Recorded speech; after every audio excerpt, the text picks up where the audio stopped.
dirais dans premier lieu que les mariages précoces ne concernent pas seulement les filles, mais les garçons en subissent aussi. Et on dit mariage précoce et tous les esprits s'adaptent toujours aux filles. C'est vrai que les filles sont de plus en plus affectées au mariage précoce. Et celle-ci, je prendrai comme cause les parents. Les situations financières ne leur permettent pas de garder l'enfant jusqu'à 18 ans ou à l'âge majeur. Et selon l'ONG FAO, pour qu'une mariage soit valide pour l'homme, il faut de 18 ans et pour la femme, dépasser 16 ans et plus. Et c'est pas, je trouve pas ça normal de ma part de marier les jeunes filles à l'âge de 15 ans ou 13 ans. C'est ça l'injustice en fait, c'est ça l'injustice. Au niveau des filles, les filles doivent se mobiliser, les jeunes doivent se mobiliser pour lutter contre les mariages précoces. On ne doit pas laisser les parents seulement prendre des décisions à notre place. On doit agir, mais agir de manière positive. Effectivement, c'est un constat que l'ONG FAO a fait, que beaucoup d'élèves filles abandonnent les études à cause de ces mariages précoces, des mariages d'enfants. Ces conséquences sur le plan juridique et médical amènent les enfants à abandonner l'école.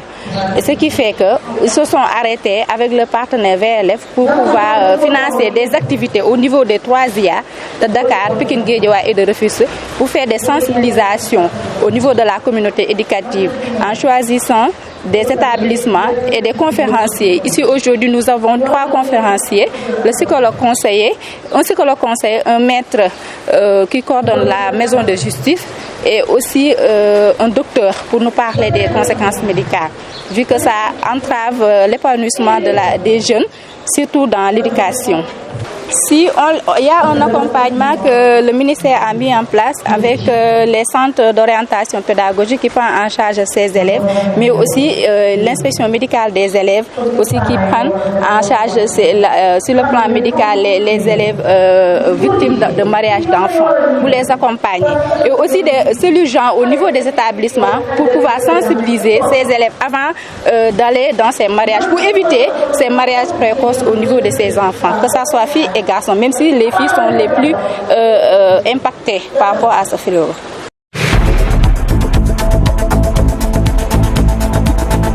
Les conséquences sont multiples. Il y a d'abord, comme les spécialistes qui sont revenus, il y a des conséquences sur le plan médical, et ils sont des troubles de santé. Il y a aussi des conséquences psychologiques, mais aussi il y a des conséquences sur la vie de l'enfant du point de vue juridique.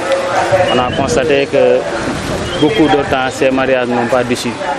Parce que la plupart du temps, lorsque cet enfant qui a été marié un peu tôt acquiert la maturité, ils ont tendance à demander le divorce. Donc ce sont des mariages qui ne sont pas pérennes. Ensuite, il y a aussi un constat. Dans ces types de mariages, on constate beaucoup de violences conjugales. Ces enfants victimes de mariages précoces sont maltraités dans leur ménage. Et sur les conséquences par rapport aux conjoints, parfois ils risquent des sanctions. Si on vous donne un mariage avec un enfant de moins de 13 ans, il y a des sanctions pénales, telles que prévues par l'article 300 du code pénal.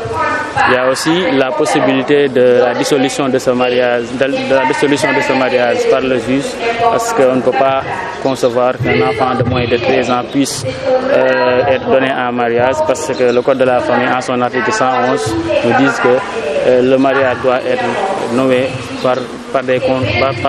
le mariage doit être célébré entre un homme de 18 ans et une fille de plus de 16 ans. Donc si toutefois ces conditions ne sont pas réunies, le juge peut déclarer la nullité absolue de ce mariage.